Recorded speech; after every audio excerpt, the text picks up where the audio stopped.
everybody, and welcome to Taking Control, the ADHD podcast on rashpixel.fm. I'm Pete Wright, and I am here with the studious Nikki Kinzer. That's funny. Yes. Very studious. Especially with my glasses. I look so smart. You do. You look like a librarian. Yes.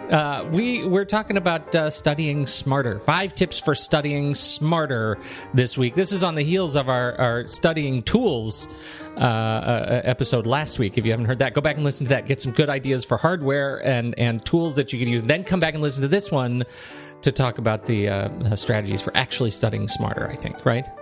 Right. All right. So, but before we dig into that, you need to head over to takecontroladhd.com. You need to get to know us a little bit better. You can listen to the show right there on the website or subscribe to our mailing list right there on the homepage. Get an email with the latest episode each week. Connect with us on Twitter or Facebook at Take Control ADHD and call us. You can leave us a voicemail at 503-664-4ADD. We'd love to hear from you. It's ADHD Awareness Month. It is, and I want to talk about it, and you see that on my notes. That's why you said that. Did you know it was? It's because I have an alert on my calendar. It says ADHD Awareness Month. No, I'm lying to you right now. I did see it in your notes. It says, don't forget to mention ADHD Awareness Month. And now I want to know what should I be aware of? Because I'm aware of it every day. You're aware of everything. I just noticed my camera was still on. Did you see me? Yes, I was watching you making notes. It was really funny to watch you say, ha ha. That's funny. And sort of laugh at my joke, because when I can see you, I can tell you're not really laughing at my jokes. I was laughing at your jokes, but you probably also saw I was doing like 2 things at once. Well, I was you trying weren't to copy and paste something, and then I was still listening to you. And... Well, at least you weren't picking your nose or something really bad. No, I know, right? That would have been bad. All right. So talk about ADHD Awareness Month. You can't see me. Right. Okay, sorry. All right, yes. October is ADHD Awareness Month, and it's just something I wanted to mention very quickly. So for people who follow Chad and Ada and some of these ADD resources, if you have them on your Facebook, you're going to see a lot of this popping up in your feeds about ADHD Awareness Month. And it's just an opportunity like, any other month. I mean, I don't want you to just not be aware of ADHD only in October. Because my goodness, I can't tell you how much I look forward to November. I don't have to be aware of it anymore. You don't have to be aware. But it's just one of those things to help other people get more educated around it. And there's just lots of articles. And, I like a lot of different pages. And so I'm seeing stuff in my feed all the time about great tips and strategies and people's stories and things like that. So just want people to be aware of it. Certainly check out my Facebook and my Twitter and my blog this month as well, because I'll be sharing in that lots of information. And I think the key is that for you to look at it, read it, but then to share it and give it to loved ones and people that may benefit from understanding this a little bit better. So that's what it is. I love it. And don't forget to subscribe to the blog. And I don't read your posts before you post them. And now that I subscribe to the blog, I read them in my email. And it turns out it's really great. Oh, thank you. I love getting my little Nikki emails from the blog. That's awesome. Yeah. Well, I appreciate that because, I really have put a focus on the blog in the last couple of months and hope to continue doing that going into next year. You can really tell. Yeah, I really enjoy it. So I'm glad that you picked up on that, and hopefully other people will too. And I always, like I've said before, I try to have at least one of the posts kind of theme or play off of our podcast. So, whatever we're talking about that week, you pretty much can guarantee I mean, you don't get your money back because it's free. So I do my best to at least have one post that week that has something to do with what we've already talked about or additional information. Just say it's worth vastly more than you pay for it. That's right. It is an incredible value. That's right. Yeah. All right. So studying smarter. Let's talk about studying smarter. What do you mean by that? Yeah, well, I have 5 different tips on, it's what it means, studying smarter, just being more efficient with your time and not being so frustrated at the end of a 2-hour period of time where you were supposed to be studying and maybe you didn't get as much done as you wanted to. How did you study in college? How? Yeah, like what was if you were to describe your study habits, how would you describe them briefly? I can tell you that like the first year of college was really difficult for me because I had a hard time taking notes. I was taking too many notes, or I was making too many, I was taking too many notes and too much detail. And so, I would get it written down and then I'd miss a portion of what the professor said because I was writing down what he said, 2 minutes ago. So it was like there was all these gaps all the time, right? Because I was always trying to catch up a little bit. And so one of the first things I learned very quickly is that I don't have to write every single thing down that the person is saying.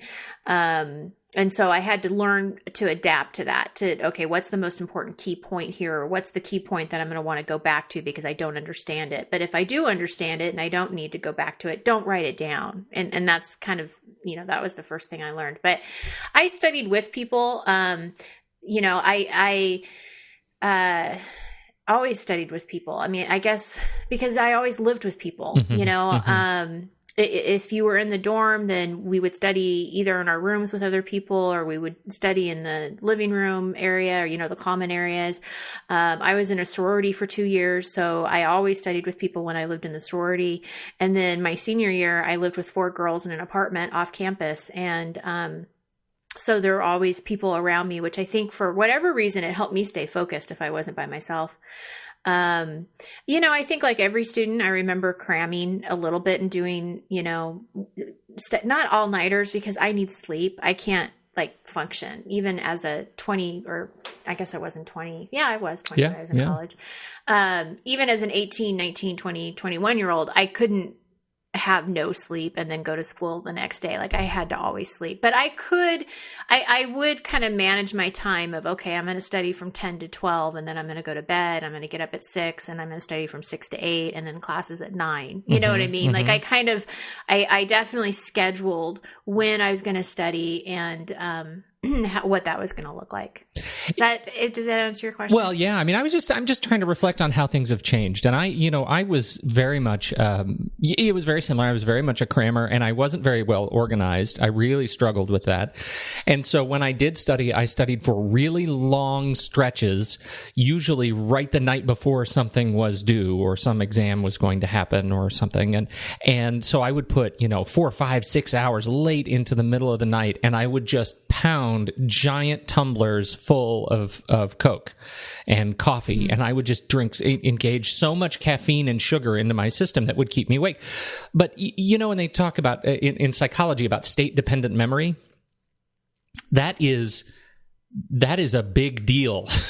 That I think really impacts you as a student. If you study, I am such a believer, if you study and you're jacked up on substances, then getting into the test and feeling refreshed and not having, any of those substances may help you not perform quite as well as you need to perform, whether you studied a lot or not. And so I think it's interesting as we're talking about studying smarter, a lot of these tips are things that we have learned over the years that the way you and I studied in college wasn't the best, most efficient way to study. And I had no system. Nobody ever taught me how to study. Oh, right. I was just flying completely blind. I made it up, and I thought if I just stare at my notes long enough, page after page, I'll get it. And and I think it's interesting when you look back and think, gosh, I never had any sense of the way my physiology affected my psychology and my ability to study and focus. So anyway. Well, and I just remember always getting to a point that, and it was always sometime in the night before a test. And so, it was probably getting into the wee hours, and I would just get to the point where, okay, you know what? If I don't know it now, I'm not going to know it. Yes. And so I would just sort of throw in the towel, okay, I'm done, because I can't, I just know I'm not going to get this. Even if I keep studying right now, it's not going to help. So I'm just done. And what's interesting about that is you're probably right. You're probably right. But it's not because you're necessarily done. It's because you didn't have a good strategy leading up to that point. Right. And what's funny is I think we look at that feeling. I totally remember that feeling. I used to think of that, as the reward. Like that was the little dopamine rush, that little bit of liberation that said, okay, I'm finished. I can go relax my brain now. And really, and we'll talk about this in a moment, really, I should have been shooting for that little dopamine rush of release intermittently over the, preceding 3 or 4 days, in smaller doses. Anyway. Yeah. And you know what? This is strange. I know I drank soda when I was there, when I was in college, but I never drank coffee. In fact, I never drank coffee until like later in life. It was kids. Oh my goodness. It was just always on tap. Anytime, day or night, you could walk up and fill up your tumbler and because there was a soda machine always open to students. Yeah. 24 hours a day in the study area. Yeah. It's awful. It was awful. It is. It's crazy. Okay. All right. First tip. Well, actually, before I even go into the first tip, this was great timing because I had one of my clients ask a question. And so I'm going to start with that, I think, first. If that's okay. Yeah.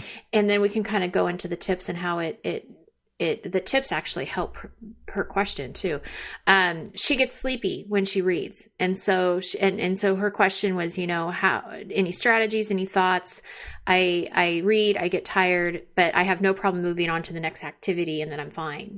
Well, it's it's the reading that's making her tired. That physical activity of reading is making her tired. And I understand that. Believe me, I understand that. I read one page and I go to bed. But I wonder, you're reading in bed, right? Right. So yeah. Or even in the car or whatever. I always get tired while you're driving. You read a lot while you're driving. And I text message. And you text and listen. Yeah. Yeah. It's really a surprise. It's amazing. That I'm still here. It really, you're brave. I know. I'm brave and stupid. No, that is not true, Pete Wright. But I do get physically tired when I'm reading. It's just something that happens. And so, and that's kind of what sounds to me like the same thing is happening to her. And so I wanted to just sort of, talk about the strategies that I gave to her about this sleeping thing. And then we can talk about these other strategies that, kind of cross over. Oh, good. Yeah. All right. So basically the first suggestion that I had for her was to only read for 10 or 15 minutes at a time. So instead of actually reading, and I know it's easy to do this because I did this and I'm sure you did too. I'm going to spend 2 hours reading this chapter, or I'm going to spend 2 hours reading for this class. Disaster.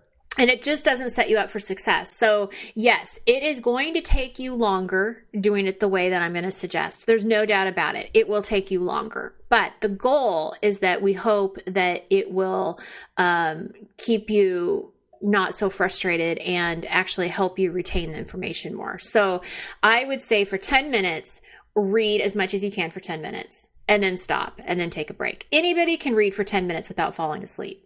Especially if you go into the intention of knowing you're only going to be reading for 10 minutes. You go into the intention thinking you're going to read for 60 and it changes the dynamics of the whole thing. Mm-hmm. Yeah, because then you're thinking, well, I better get comfortable, and as soon as you start getting comfortable, then you start relaxing into sleep. I would. Can I add something to that, or do you want to finish your thought? I have an addition. Yeah, I think there is something really important that ties to this physiology piece. And if you're really studying, if you have a text, I will never forget. I had the most boring political science textbook. It was like Liberal Thought in America or something. It was just incredibly dense, and I couldn't make it through it. I would fall asleep no matter what. But I found if I stood up and moved to a different location, like I would read a passage,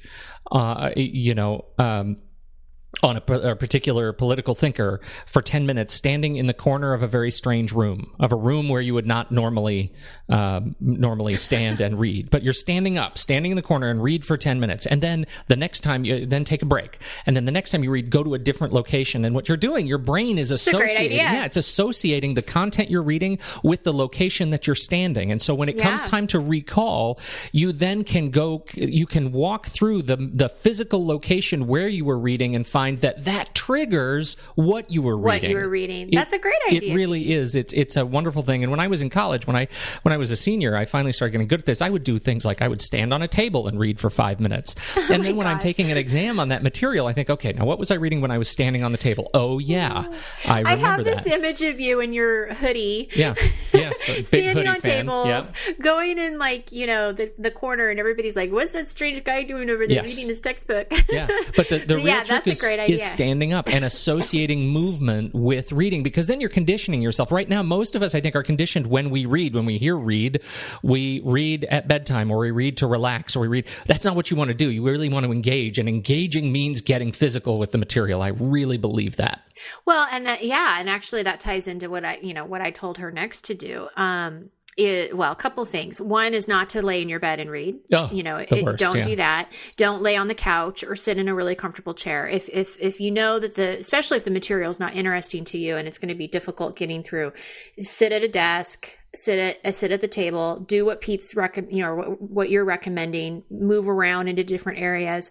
And I also recommend the standing the portion of it too. Yeah. Stand and pace back and forth, highlight as you're reading, because all of this stuff makes it more active for you. Right. And like what you're saying, you retain it and you remember where you were, but it just, it also helps you not be tired. If you're standing up, pacing back and forth, you're not going to be falling asleep, versus if you're like laying in bed trying to read this, you're going to fall asleep. Absolutely. And drink water. Yes. I think hydration is really important. Not soda, not coffee. Don't do what Pete Wright does. Don't. Let my life serve as a warning to others. Drink water, please. Yes. Yeah. And then my last suggestion for her, which is also going to go into what I'm going to talk about here in just a couple minutes, is to do the reading piece when she has the most energy. So if she is most energetic in the evening or afternoon, then let that be the time where she reads, and let the writing work and the other busier work be at the times where she's really tired. So we want to kind of match that energy level with the task that is a little bit more difficult to do, or makes you sleepy. Midday, or this particular client works out in the morning, and so maybe she does some reading right after she worked out. Maybe get that first 10 minutes in right after she's done exercising, and see if that makes a difference. So that's what I have for that. If you're starting to get kind of tired, reading those textbooks they're dense. They're awful so sometimes. Dense. Yes. Yeah. Okay. So finding the right place to study is my first tip. Your first tap? Are you tapping?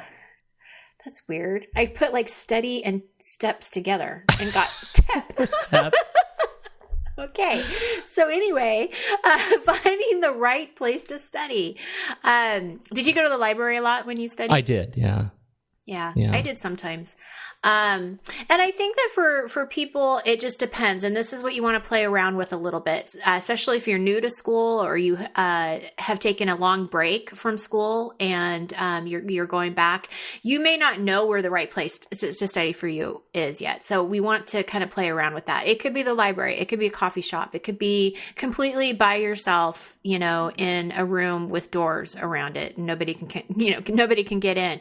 I don't know what that looks like for you. But that is what you got to find out. What is the best place for you, where you're going to have the least amount of distractions, where you can be the most productive, get the most done, and is convenient for you. Because even if the library may be the best place for you to study, then figure out how to work that into your schedule so it's convenient. You don't want to be sitting in your dorm room when that's an hour away, or not an hour away, but a mile away that you have to walk to.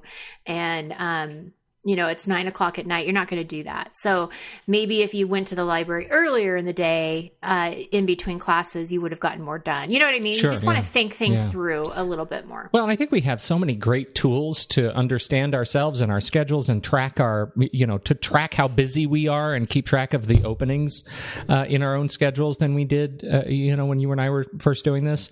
And so I'm seeing more of my students that are generally just more organized in terms of their time. And it may be because their systems are stretched, because they are, maybe they're working more, they are, juggling families, they're doing things because they're, I'm seeing more and more non-traditional students coming through the classroom.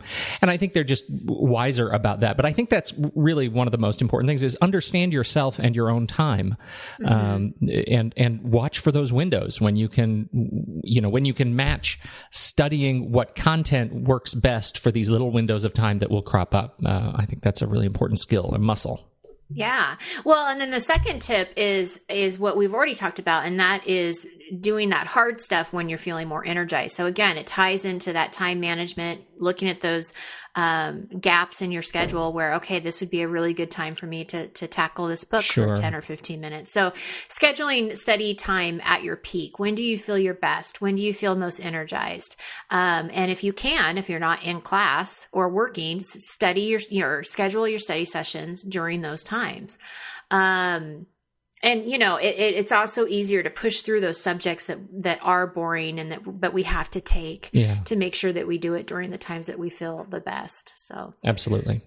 Taking breaks is my third tip. I keep wanting to say tape or tip. I don't tip. It's third tip. It's a tip. It's a suggestion. I know. Crazy. I'm tongue tied. Taking breaks, Pete, is important, right? This is the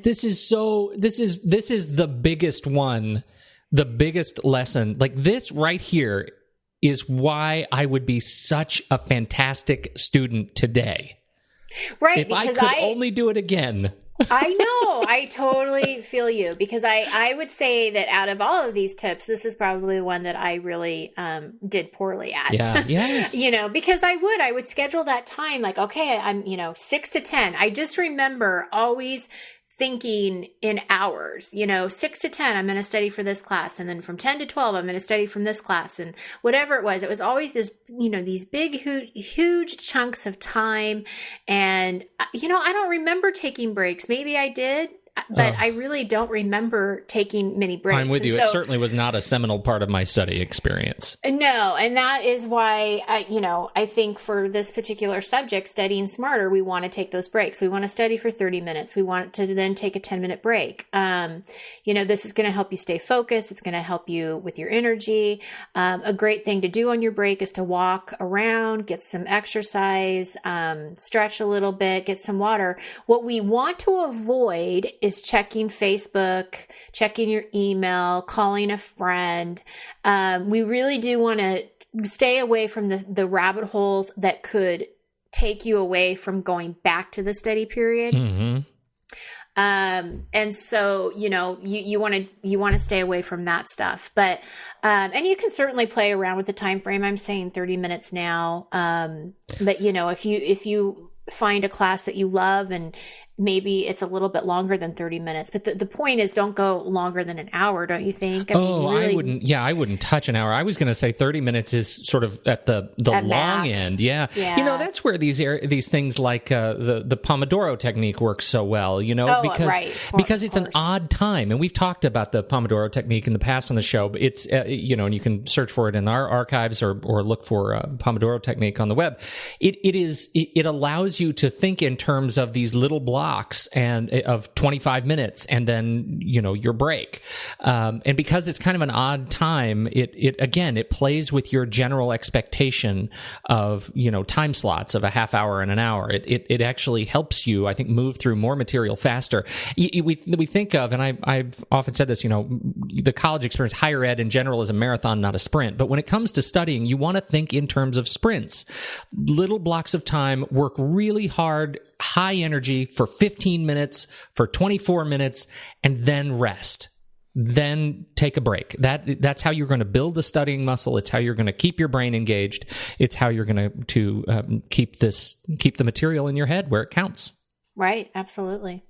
Very good. We've already talked about this, but I'm going to say it again because it's my point number 4 is staying active while studying. So, it's that standing up, walking around, pacing back and forth, using a highlighter. I also find that a lot of my students do really well with handwriting notes. So they're reading a chapter and then they handwrite the notes that they're getting off of that chapter. They may not need the notes for anything else, but just that simple fact that I'm reading it and now I'm taking my hand to this pen and then I'm putting the pen on the paper and putting what I just read onto this piece of paper. There's this connection there that is like magical for some students. And so, again, that's what that's doing for you, right? Is keeping that studying active. Yeah. I will embrace and extend that. And I know I've mentioned this on the show before too. I have, over the last, I guess, year and a half, 2 years maybe, been really enamored by Mike Rowe's sketch notes. And he has done so much to teach people how to be really, really active note takers and to draw their notes, to draw the images, to change the way you look at words and turn them into little pictures and icons and symbols that'll help you remember them. And so heading up to, I'll put a link for Sketchnotes. He has a book, the Sketchnote Workbook and the Sketchnote Handbook, that teach you how to draw simple shapes that will help you really engage these different areas of your brain as you take notes. It's enormously helpful for me, and I just love it. So, yeah, that's great. Yeah. And that will be in the show notes. Yeah, I'll put that in the show notes. Okay. Now, my last tip, I did really great at. And I mentioned this at the beginning of the show. I always had study partners, and I recommend this for folks with ADHD is have a partner. And we've talked about body doubling before in the past with organizing, and it's the same thing as, or it's the same kind of concept with studying. Is that just having somebody in the room with you who's also studying or who's in your class with you who can, again, actively study with you. You guys are talking about the information. You're going over questions, and they may know something you don't, you know something they don't. All of that stuff is so good, and so having somebody to kind of go and study with and practice these things with are really, it's going to help you, especially if you're a verbal processor. Being able to talk this information out to somebody is really helpful. Absolutely agree with that. And yeah, I did that. Don't find people that are going to distract you. Well, that was my mistake. And study with friends. Exactly. I mean, you certainly want to be serious about it, and depending on how close you are with the person, which I'm assuming if you're studying with them, you're friends. Don't be ashamed or feel bad by telling them, hey, I got to make sure my ADHD doesn't get in the way today because I got to really focus on this. So help me do that if you can. Mm-hmm. If you notice I'm wandering or I'm not paying attention, ask me. What are you doing? Are you focusing? Do you need something? And have them be a partner with you. And I think that you might find that to be really beneficial. Absolutely agree. Okay. So the very last thing I want to just say is that, school has started. We are definitely into fall. It's cold. It's getting colder. And I know that a couple shows back, I was talking about how it's really helpful if you're going to hire a coach for you to talk to me before you start school. But it's never too late to hire a coach, and never, ever, ever too late. So even if you start getting into the term and you're thinking, okay, man, it would be really nice to have a partner here with me, a coach with me to help me with this stuff. Check out my website, check out the services for college students, because I take college students throughout the whole year, not just in August or September. So. That is a great suggestion. Subscribe to the podcast and the blog if you're listening to this on the website. Make sure you start getting a taste of these resources that Nikki puts out every week, and get an idea for the kinds of stuff you can learn. It is so valuable to have the one-on-one relationship. Absolutely. Huge. And next week in the blog, I felt like that was an advertisement. And next week, I'm going to have tips on how to prepare for the big tests, exams, whether that's a final, midterm, whatever. But some different tips on how to prepare for those will be in the blog this week. Excellent. And probably maybe just going into the first round of early tests, big tests and quizzes, midterms, things like that. That'll be good. Good timing. It will be. Yep. All right. I think that's it. I think we're done. Thank you so much, everybody, for listening and downloading and subscribing to the show. We appreciate your time and attention, especially your attention. If you haven't done so, we deeply appreciate those of you who head over to iTunes and click on the show, look for the show there, and click on reviews and leave us a 5-star review. It really is the best way to ensure that other people will be able to find the show when they are seeking out ADHD support. So please help others, help us. We appreciate it very, very deeply. Thanks so much, everybody. On behalf of Nikki Kinzer, I'm Pete Wright, and we'll catch you next week on Taking Control, the ADHD podcast.